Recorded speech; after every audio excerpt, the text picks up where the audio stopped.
Freedom Works, Freedom Caucus, everybody. And, I am a member of the Freedom Caucus, the only one that actually represents border. But sadly, every single one of us are now in a border state because of what this administration has done. And I just have to rant for a little bit because it just makes me sick to listen to this. And Mr. Johnson, their family had 8 members of the Oversight Committee down on the ranch last year so we could actually see what was happening. And Brandon, I mean, we've been down there, we've talked about it, but we've met with over 7 ambassadors from around the Northern Triangle, Mexico, everywhere. And I'm telling you, this is not just an American problem, it's a global problem because this impacts the economies, the GDP, the workforce, just like Todd, you were saying. I mean, this has such implications. But we have a border czar who doesn't take this at all seriously. And I think she finally might have gotten to go to Cuba. Maybe she had never been there before, but she managed it. But here's the thing. We have now a Secretary of Mayorkas shifting the narrative to say that the most important threat to the American people now is global warming or climate change, where we're gonna now send resources to look at that. When we have a wide open border, if we truly have a medical emergency, we're really under this entire pandemic, then we should have shut the border down, and I know I'm preaching to the choir, over a year ago. Because last July, over 700% uptick in COVID cases came across the southern border. And yet, we're doing vax mandates and, mask mandates and all these mandates on American people and holding them to a completely different standard than we are to those that are breaking the laws to get here. And like Mr. Johnson said, it's a 5-strand barbed wire fence. That's not going to keep illegals out. It's not going to keep Corona out. And it's not going to keep Americans safe. And I could go on, but I want to ask a couple of questions. Brandon, you'd mentioned about morale. And I mean, this is terrifying to me. Can you talk about the morale of the agents now, and how is that playing a role in their jobs and their job performance, and really just their day-to-day lives? Absolutely. First, I'd like to mention what the rancher said. He's not fear-mongering. No. There have been murders that have taken place on the border of ranchers. Robert Krentz was murdered in my backyard in Arizona as a rancher by illegal aliens. It does take place. That is not fear-mongering, what he was talking about. The morale is at the lowest it's ever been, and that's to be expected. Even Chief Ortiz mentioned in his contentious muster that morale is lower than it's ever been. We lost more agents last year than we were able to hire. That doesn't happen.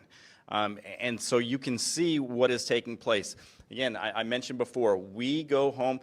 One of the best jobs that I ever had was when I was in college. I worked construction in Phoenix. Extremely difficult job, but every day I left the job site and I got to look back and I got to see what we accomplished. There was actually a tangible accomplishment that we could see. In the Border Patrol, it used to be that way. We used to be able to go home and feel good about what we accomplished.